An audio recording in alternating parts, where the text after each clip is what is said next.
Death होने का third commonest कारण है जी। और डेथ के अलावा मरीज को अपाहिज करने वाला ये सेकंड सबसे कॉमन कारण है। लाइफ स्टाइल का मतलब है कि अपने लाइफ का कुछ टाइम ऐसा निकालना है जिससे कि आप अपने आने वाले समय को अपनी सेहत के लिए बेटर कर पाओ। जी। तो अधरंग जो है वो उसके दो तरह के कारण होते हैं। एक कारण होता है दिमाग के अंदर खून ले जाने वाली नाड़ियों की ब्लॉकेज, जी। जिसको कि थ्रोम्बोसिस कहते हैं। एक कारण होता है उसका दिमाग की नाड़ी जो फट जाती है, जी। Brain haemorrhage. दोनों ही बहुत खतरनाक हैं। Sedentary habits, overweight, dietary control ना होना, हाई फैट, कोलेस्ट्रॉल बढ़ा होना और अल्कोहल, जी। ये फैक्टर्स ऐसे हैं जो ब्रेन को डायरेक्ट अफेक्ट करते हैं। Cigarette smoking. लक्षण जो हैं वो बहुत माइनर से लेके और इमीडिएट डेथ तक हो सकते हैं। एक स्पेक्ट्रम है लक्षणों का। जी। जो माइनर लक्षण हैं वो हैं जैसे एकदम से आँख की रोशनी में कमी होना, फेस पे असर आना या थोड़े हाथ में कमजोरी आ जाना बैठे बैठे। फर्स्ट आवर जो इस बीमारी में है that is golden hour of treatment. जी। वो इसलिए कहते हैं कि 1 घंटा क्रूशियल है अपने सही डॉक्टर को चूज़ करना, सही सेंटर पे पहुंचना, सही डायग्नोसिस होना। मतलब 3 चीज़ें अगर सही हो गई तो फिर सही ट्रीटमेंट आपका हो जाएगा। जी। नमस्कार, मैं हूं दीपक भंडारी और आप देख रहे हैं D4 न्यूज़। हमारे विशेष प्रोग्राम आपकी सेहत में आपका स्वागत है। आज हम बात करेंगे स्ट्रोक पर। आखिरकार दिमाग का स्ट्रोक होता क्यों है, इसके क्या लक्षण हैं और इसके बचाव क्या हैं। 29 अक्टूबर को हर साल वर्ल्ड स्ट्रोक डे मनाया जाता है। आखिरकार इसके मायने क्या हैं। हमारे साथ हैं आज हमारे विशेष मेहमान हैं डॉक्टर सोमिल कांसल। ये न्यूरोसर्जन है, एपेक्स हॉस्पिटल के ये मालिक हैं और एम्स से इन्होंने अपनी न्यूरोसर्जरी की MCH पूरी की थी। सर नमस्कार, आपका स्वागत है। नमस्ते जी भंडारी। सर ये वर्ल्ड स्ट्रोक डे 29 अक्टूबर को जो मनाया जाता है, बेसिकली इसका मायने क्या है और वर्ल्ड बेसिकली स्ट्रोक है क्या? देखिए भंडारी जी, स्ट्रोक को बहुत गवर्नमेंट और डॉक्टर सिग्निफिकेंस देते हैं। जी। इसका कारण ये है कि स्ट्रोक 50 साल से ज़्यादा की उम्र में डेथ होने का थर्ड कॉमनेस्ट कारण है। जी। और डेथ के अलावा मरीज को अपाहिज करने वाला ये सेकंड सबसे कॉमन कारण है स्ट्रोक 50 साल की उम्र में। थर्डली स्ट्रोक किसी भी उम्र में हो सकता है। तो ये 3 फैक्टर हैं जिसकी वजह से इसको इतनी इंपॉर्टेंस दी गई है कि इसके नाम पे एक डे बना दिया गया है। ये होता है डे लोगों में अवेयरनेस फैलाने के लिए। जी। कि भाई ये बीमारी का आप ध्यान रखें और इसके होने पे आप तुरंत किसी डॉक्टर को कंसल्ट करें। जी। ये अच्छा डॉक्टर साहब देखिए, आमतौर पर तो बुखार हो गया तो इंडिकेट कर देती है बॉडी, फीवर हो गया, लेकिन ब्रेन आपका हेल्दी है या नहीं, आपको स्ट्रोक होने वाला है या नहीं, ये देखिए पता नहीं चलता है। अभी मैं आपके पास बैठा हुआ था, एक पेशेंट थे जिसका आपने बताया कि एक्सीडेंट हुआ था 1 महीना पहले, तब MRI कराई, कुछ नहीं आया और बाद में उसके दिमाग में ये धीरे धीरे ब्लड जम गया। तो ये कैसे डॉक्टर साहब बंदा पता करे, आम बंदे को ये थोड़ा बताएं। देखिए जो स्ट्रोक है वो उसको देसी भाषा में अधरंग कहते हैं। अधरंग का मतलब होता है कि शरीर के आधे हिस्से को अफेक्ट होने वाला। जी। पर वो आधा हिस्सा पूरा हो ये कोई ज़रूरी नहीं है। वो थोड़ी सी आवाज़ पे असर, एक आंख की रोशनी चली गई, जी। फेस पे असर आ गया, किसी बाजू पे या पूरे आधे बॉडी पे असर आ गया, इसको अधरंग कहते हैं। तो डॉक्टर साहब ये सारी चीज़ें देखिए बंदे के लाइफस्टाइल से भी जुड़ी हुई हैं। देख मेरा फिर वही सवाल है कि बंदे को सर दर्द हो गई लेकिन ब्रेन तो सोया तो पता चला नहीं, कैसे बंदा पता करे कि उसको ये बीमारी ब्रेन से रिलेटेड को बीमारी है? देखिए लाइफ स्टाइल की जो आपने बात की है, आपको भी दीपक साहब पता है कि आजकल लोगों के पास अपने लिए टाइम नहीं है। हर बंदा भागे जा रहा है, कोई किसी काम के लिए भागे जा रहा है, कोई किसी लिए। लेकिन लाइफ स्टाइल का मतलब है कि अपने लाइफ का कुछ टाइम ऐसा निकालना है जिससे कि आप अपने आने वाले समय को अपनी सेहत के लिए बेटर कर पाओ। जी। जैसे आजकल है कि भाई सुबह से शाम तक कुर्सी पे बैठे रहना है, तो आप 1 घंटा से अपने निकालो जिसमें आप एक्सरसाइज करो, आपको पसीना आए। अब पहले लोग साइकिल से जाते थे, अब साइकिल का नाम ही नहीं है, तो आप घर में ही साइकिल रख लो। जी। तो साइकिल घर में चलाओ, उससे भी वही काम हो जाना है, आपकी बॉडी में पूरा सर्कुलेशन ज़्यादा हो जाना है। तो ब्रेन की बीमारियां आजकल बड़ी तेज़ी से बढ़ती जा रही हैं। उसके बावजूद भी लोगों को हम बचा पाते हैं क्योंकि डायग्नोस्टिक फैसिलिटीज़, इंटरवेंशन बहुत बढ़िया हो गया है। जी। तो अधरंग जो है वो उसके 2 तरह के कारण होते हैं। एक कारण होता है दिमाग के अंदर खून ले जाने वाली नाड़ियों की ब्लॉकेज, जी। जिसको कि थ्रोम्बोसिस कहते हैं। एक कारण होता है उसका दिमाग की नाड़ी जो फट जाती है, जी। Brain haemorrhage. दोनों ही बहुत खतरनाक हैं। पर दोनों में देखा जाए तो इमीडिएट डेथ ब्रेन हेमरेज में ज़्यादा होती है। डॉक्टर साहब इसमें कारण नहीं सर आपने बताया, देखिए जैसे आपने बताया नाड़ी फट जाए, क्यों नाड़ी फट जाती है, अधरंग क्यों हो जाता है, देखिए ये चीज़ें बड़ी इंपॉर्टेंट हैं। बिल्कुल जी, इसमें जो कारण हैं इनको हम रिस्क फैक्टर्स के फॉर्म पे याद रखते हैं। जी जी। रिस्क फैक्टर्स होते हैं कुछ ऐसे जो लाइफस्टाइल से रिलेटेड हैं, sedentary habits, overweight, dietary control ना होना, हाई फैट, कोलेस्ट्रॉल बढ़ा होना और अल्कोहल। जी ये फैक्टर्स ऐसे हैं जो ब्रेन को डायरेक्ट अफेक्ट करते हैं। Cigarette smoking 100% risk cigarette smoking से जुड़ा हुआ है। दूसरा होता है कुछ इनहेरेंट बीमारियां, जैसे कि डायबिटीज़ हो गया, हाइपरटेंशन हो गया, कोलेस्ट्रॉल का बढ़ना हो गया। जी जी जी जी। और कुछ चीज़ें होती हैं जो कि और बीमारियों के साथ रिस्क फैक्टर जुड़े हुए हैं, जैसे हार्ट की बीमारी है। हार्ट का अगर धड़कन ठीक नहीं चलती, जिसको एट्रियल फिब्रिलेशन या एक्टोपिक्स कहते हैं, तो भी ब्रेन में क्लॉट आने के चांसेस बढ़ जाते हैं। अब अगर नाड़ी फटने की बात करें तो लिवर की डिजीज़ के साथ बहुत कॉमन है कि ब्रेन की नाड़ी फट जाए, क्योंकि लिवर कोगुलेशन फैक्टर बनाता है जो खून को गाढ़ा रखता है, खून को बहने से कंट्रोल करता है। अगर इस तरह की चीज़ें होती हैं तो फिर ये रिस्क फैक्टर बढ़ जाते हैं स्ट्रोक होने का। तो डॉक्टर साहब कैसे पता चले स्ट्रोक हो गया? मैं आपको एक इंसिडेंट बताता हूँ। मैं अखबार में जब काम करता था, वहाँ पर हमारे दोस्त हैं, मित्र हैं, हाँ कोई किसी बात को लेकर बहस हुई, हाँ चेयर पे बैठे बैठे बैठे वो गिर गए। उनका तो मैं था नहीं, तो जैसे वो कहने लगे लोग पहले इनको चाय पिलाओ। हाँ, जब हम डॉक्टर के पास ले गए तो देखा यार इसको तो स्ट्रोक हो गया। स्ट्रोक हो गया। तो ये चीज़ें सर कैसे आइडेंटिफाई करनी है कि आमतौर पर स्ट्रोक के लक्षण जो हैं वो बहुत माइनर से लेके और इमीडिएट डेथ तक हो सकते हैं। एक स्पेक्ट्रम है लक्षणों का। जी जो माइनर लक्षण हैं वो हैं जैसे एकदम से आँख की रोशनी में कमी होना, फेस पे असर आना, या थोड़े हाथ में कमजोरी आ जाना बैठे बैठे। कभी कभी मोटर की कमजोरी नहीं आती, केवल झंझनाहट होती है, वो भी एक स्ट्रोक का लक्षण हो सकता है। सुन्नापन जिसको बोलते हैं। सुन्नापन कहना, झंझनाहट होना, वो भी एक स्ट्रोक का लक्षण हो सकता है। और अगर इसके बाद स्टेज बढ़ती जाती है तो जैसे आपने बताया, सडन कोई खबर अच्छी या बहुत बुरी खबर लगे तो एकदम से बीपी शूटअप होता है। उस बीपी शूटअप के रिस्पॉन्स में ब्रेन की नाड़ियाँ सिकुड़ जाती हैं।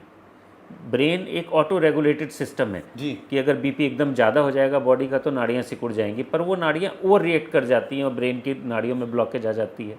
या अगर वो अंडर रिएक्ट करेगी तो प्रेशर अंदर दिमाग के अंदर चला गया तो नाड़ी फट गई। जी जो आपने बताया ये बड़ा कॉमन है। लोग दुकान पे बैठे होते हैं, मेरे एक मरीज हैं, उनके यहाँ एकदम से इनकम टैक्स वाले आ गए, उनका बीपी शूटअप हो गया। अब जिस वजह से भी हुआ तो वो उनको स्ट्रोक हो गया। इस बात को उनको 5-6 साल हो गए, पर बेचारे वो खुद तो अपाहिज हो गए। मतलब समय ये भी बड़ा डॉक्टर भी इम्पोर्टेंट है कि जब ये हो जाए, इस एक तो पहली इसकी पहचान बड़ी इंपॉर्टेंट है, और दूसरा भी जल्दी डॉक्टर के पास लेके आना, ये बड़ा इंपॉर्टेंट है। बिल्कुल जी बिल्कुल। तो इसमें इसके अंदर कहते हैं इस बीमारी में कि golden hour of treatment. First hour जो इस बीमारी में है that is golden hour of treatment. जी वो इसलिए कहते हैं कि 1 घंटा क्रूशियल है अपने सही डॉक्टर को चूज़ करना, सही सेंटर पे पहुंचना, सही डायग्नोसिस होना। मतलब 3 चीज़ें अगर सही हो गई तो फिर सही ट्रीटमेंट आपका हो जाएगा। जी तो golden hour is very important. Her minute इसमें इम्पॉर्टेंट होता है। जितना फास्ट आप एक्ट करेंगे, जितना फास्ट इसको रिकॉग्नाइज करेंगे, उतना आपको ज़्यादा फ़ायदा होगा।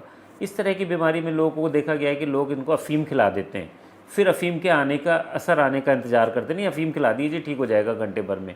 फिर किसी लोकल डॉक्टर से मिलते हैं, वो कहता है जी बीपी बढ़ने से हो गया है, जी बीपी की दवा दे दिए ठीक हो जाएगा, पर वो गोल्डन आवर निकल जाता है तो ट्रीटमेंट आगे डिले होता चला जाता है। तो इसकी रिकवरी टोटली इस पर डिपेंड करती है जी कितना फास्ट आप एक्शन लेते हैं। मतलब ये बंदा अगर लेट हो जाएगा तो फिर वो अपाहिज, जैसे आपने बताया कि अपाहिज। बिल्कुल जी बिल्कुल। तो डॉक्टर साहब स्ट्रेस से भी जुड़ा हुआ है ब्रेन स्ट्रोक का कुछ कनेक्शन? बहुत बहुत ज़्यादा stress, life style, proper rest ना लेना, टाइम से ना सोना, जो हमारा वर्क हैबिट्स हैं, ये सब चीज़ें हमारी बॉडी को इनडायरेक्टली कहीं ना कहीं अफेक्ट करती हैं। स्ट्रेस जो है एक तरह का अंदर केमिकल बनाता है बॉडी के अंदर, जो हमारी सारी नाड़ियों को कॉन्स्ट्रिक्ट कर देता है, हमारे दिल की धड़कन को बढ़ा देता है। तो उससे क्या होता है, बीपी बढ़ने लग जाता है, प्रॉपर सर्कुलेशन ऑर्गन्स को नहीं मिलता। जी और क्रॉनिक स्ट्रेस में तो ये बीमारियां बहुत बढ़ जाती हैं और वो फिर इनडायरेक्टली कहीं ना कहीं हर बीमारी को, इवन ब्रेन स्ट्रोक को बढ़ा देती। डॉक्टर साहब जैसे आपने पहले बताया भी आजकल किसी भी एज में हो सकता है, लेकिन क्या आज यंग जनरेशन को भी, क्योंकि मैं ना एक स्टडी कर रहा था कुछ दिन पहले की बात है कि जो एमबीबीएस करते हैं या इंजीनियरिंग करते हैं, हाँ। उनको कितने टेस्ट, कितने एग्जाम देने पड़ते हैं, कितनी हजार किताब पढ़नी पड़ती है? मेरे ख्याल से अगर मैं गलत नहीं हूं तो एमबीबीएस वाले बच्चे को 40,000 पेज पढ़ने पड़ते हैं एमबीबीएस के दौरान। तो ये भी कितना बड़ा स्ट्रेस है, और ये भी कारण है बीमारियों का। बिल्कुल जी, जैसे आपने पूछा कि भाई ये किसी भी एज में हो सकता है। जी। किसी भी एज में का मतलब है कि बच्चे की पैदाइश के बाद मरने तक किसी भी एज में। तो पर इनके रीज़न अलग अलग होते हैं। जो छोटी उम्र में होता है बच्चे को, मतलब 10 से 12 साल की उम्र तक होता है, उसका कारण कहीं ना कहीं कोई कंजेनाइटल हार्ट डिजीज़ होता है जी। कोई ना कोई हार्ट में प्रॉब्लम है, वहाँ से क्लॉट निकल के ब्रेन के अंदर चला गया तो स्ट्रोक हो सकता है। 12 साल से लेके 40-45 साल की उम्र में स्ट्रेस एक कारण है, पर उसके साथ साथ कोई इन्फेक्शन हो जाए जिसको कहते हैं वैस्कुलाइटिस, दिमाग की नाड़ियों में आने वाली सूजन, उससे वो नाड़ियाँ ब्लॉक होने लग जाती हैं और कई बार सूजन की वजह से फट भी जाती हैं। वैस्कुलाइटिस बड़ा कॉमन कारण है मिडिल एज में जी। और ओल्ड एज में जो मैंने फैक्टर्स बताए, हाइपरटेंशन, डायबिटीज़, ओबेसिटी, ये सारे कारण फिर ओल्ड एज में होते हैं। पर ये किसी भी एज में ये बीमारी एग्जम्प्ट नहीं है कि इस एज के बच्चों को नहीं होगी। अच्छा डॉक्टर साहब, ये क्या स्ट्रोक हो गया, डॉक्टर के पास ले आए, क्या मेडिसिन से ही इसका ट्रीटमेंट हो जाता है या कई बार ऑपरेशन भी करना पड़ता है? हाँ, ये बहुत इम्पॉर्टेंट है कि ये बीमारी स्ट्रोक किस तरह की है पता करने के लिए एक टेस्ट है जिसको एमआरआई या सीटी स्कैन कहते हैं। जी। एक बार वो टेस्ट हो गया तो हमें पता चल जाता है कि इस बीमारी के पीछे कारण क्या है। जी। अगर ये कारण थ्रोम्बो एम्बोलिक है, नाड़ी का ब्लॉक होना है, तो फिर उसका इलाज दवाइयों से हो सकता है। और एक वंडर ड्रग जिसको बोलना चाहिए, चमत्कारी दवा, वो है टिश्यू प्लाज्मिनोजन एक्टिवेटर, टीपीए, जिसको अधरंग का इंजेक्शन कहते हैं। जी। पर वो 4 घंटे के अंदर अंदर लगना बहुत ज़रूरी है। 4 घंटे में भी जितना जल्दी लगेगा उतना बेटर है। जी। तो उस दवा से उस नाड़ी को खोला जा सकता है। जहाँ तक ऑपरेशन का सवाल है, वो उसकी ज़रूरत पड़ती है केवल 5 से 6% केसेस में। 90-95% केसेस दवाइयों से ही कवर हो जाते हैं। जी। जिनमें ये डिले हो जाता है, ट्रीटमेंट डिले हो जाता है, उनके लिए ये कई बार बीमारी लाइफ लॉन्ग की अपाहिज करने वाली बीमारी भी बन सकती है। इसलिए आपके लिए जो मैंने बताया वंडर आवर गोल्डन पीरियड, वो बहुत इंपॉर्टेंट है, उसको ध्यान रखना है। Early diagnosis, early treatment, early recovery.